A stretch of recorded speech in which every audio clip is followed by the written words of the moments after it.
अऊज़ु बिल्लाहि मिनश्शैतानिर्रजीम बिस्मिल्लाहिर्रहमानिर्रहीम। दोस्तों, आज इस वीडियो में मैं आपको बताऊंगा कि जो लोग ज़कात नहीं देते उनकी क्या सज़ा है।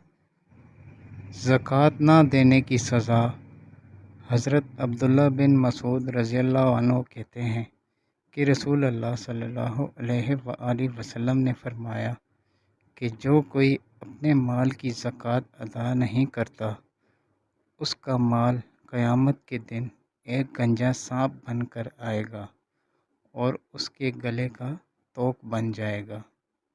एक बार फिर से सुन लें, ज़कात ना देने की सज़ा।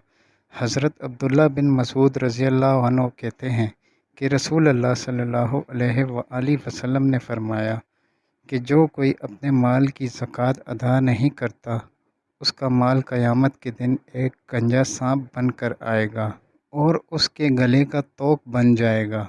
आप सब दोस्तों से गुजारिश है कि ख़ुद भी अमल करें और अपने दोस्तों को भी शेयर करें ताकि क़यामत के दिन इस अज़ाब से बचा जा सके।